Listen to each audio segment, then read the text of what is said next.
त्यानंतर अशी झाली बघितल्यावर म्हणजे असं जागेवर साहेबांनी बघितलं एवढा मोठा काय गुन्हा असं कळा वाटायला लागला. जशा प्रकारे माझ्या भावाची हत्या झाली तशीच त्याच्या मागचं कोण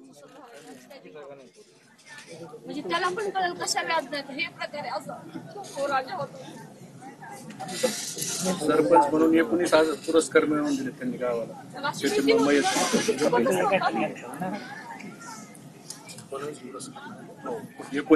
सगळ्यांची इच्छा इथं साहेब हे सूत्रधार पुढे आला पाहिजे. ज्या प्रकारे माझ्या भावाची हत्या केली त्या प्रकारेच पाहिजे आम्हाला.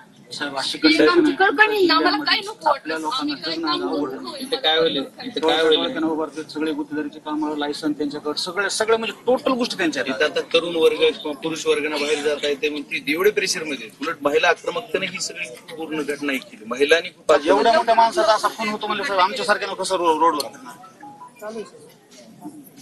मसाजोग सारख्या नॅशनल हायवेवर जे गाव आहे ज्या माणसाची एवढी ख्याती त्या माणसाला जर दुपारी 3 वाजता उचलून घेऊन दिलं जातं आणि त्याचा जर एवढा क्रूर खून केला जातो सर्वसामान्य माणसाने किंवा त्यांच्या कुटुंबाने कसं जगायचं.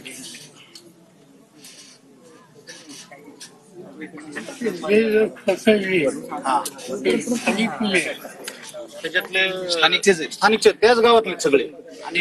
नाही ते इथं टाकळी म्हणून गाव आहे शेजारी एक टाकळी म्हणून गाव आहे त्या गावचे जवळजवळ 4 तिथले आरोपी असं सांगितले पोलिसांनी. 2 बाहेरचे एक मैंदवाडीचा तांबवा आणि मैंदवाडी असे 2 ते पकडले पहिल्यांदा.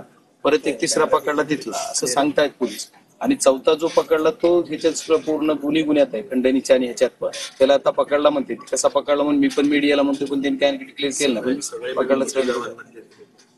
साहेब म्हणाले कुठले इथले का नाही इथला अजिबात हे गाव पूर्ण एकत्र सगळे आणि एकटेच गाव आहे आमचं. असं इथं बंधाऱ्याचा माणूस नाही या गावामध्ये. त्यांनी झोज दिली की सांगायचं काम नाही.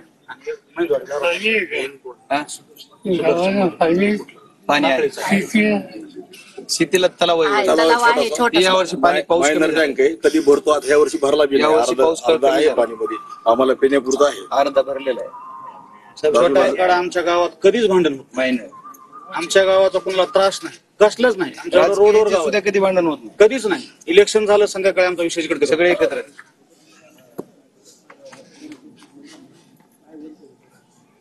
तिथे बसायचे.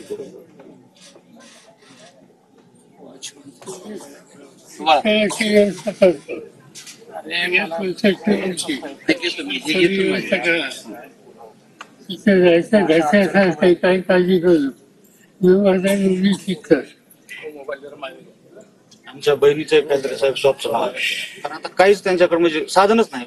तोच एकटा कमवता माणूस होता. आणि गावामध्ये मामाचे तर असल्यामुळे जमीन वगैरे जे आहे त्याचं म्हणजे आज काहीच म्हणजे साधन नाही त्यांच्या कुटुंबाला.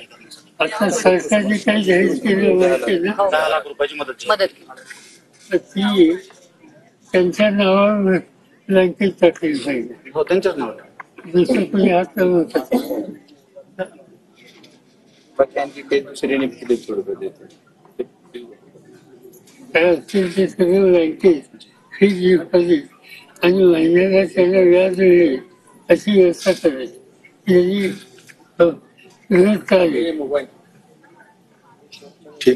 दुसरी जी व्यवस्था संरक्षणाची ती आम्ही काळजी घेतो काय करायची.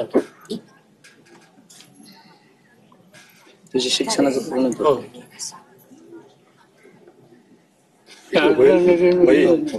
शारदबाई निवारण करते होत आहे आपलं.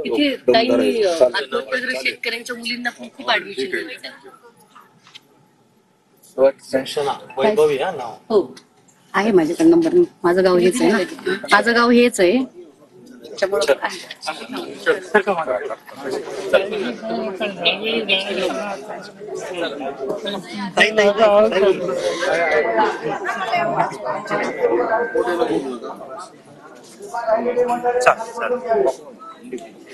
चला मला उठू द्या ना तुम्ही. सारखा बाजूला माग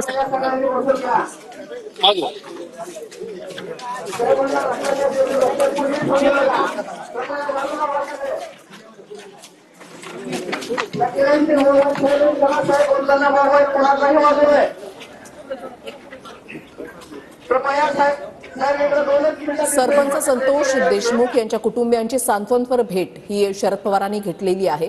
गावकऱ्यांनी आपला आक्रोश सुद्धा शरद पवारांच्या पुढे मांडला. शरद पवारांनी संपूर्ण माहिती जी आहे ती जाणून घेतली. कुटुंबियांचं म्हणणं काय आहे ते सुद्धा या ठिकाणी समजून घेतलं. गावकऱ्यांनी आपले मुद्दे सुद्धा या ठिकाणी मांडलेले आहेत की संतोष देशमुख यांच्यासारख्या व्यक्तीसोबत असं जर काही होऊ शकतं तर आम्ही तर एक सामान्य माणूस आहोत, सामान्य नागरिक आहोत. आमच्यासोबत कधीही काहीही घडू शकतं, कसंही घडू शकतं असा आक्रोश गावकऱ्यांनी यावेळेला शरद पवार यांच्या पुढे मांडलेला आहे. आम्हाला न्याय हवाय अशी मागणी संतोष देशमुख यांच्या कुटुंबियांकडून करण्यात आली आहे.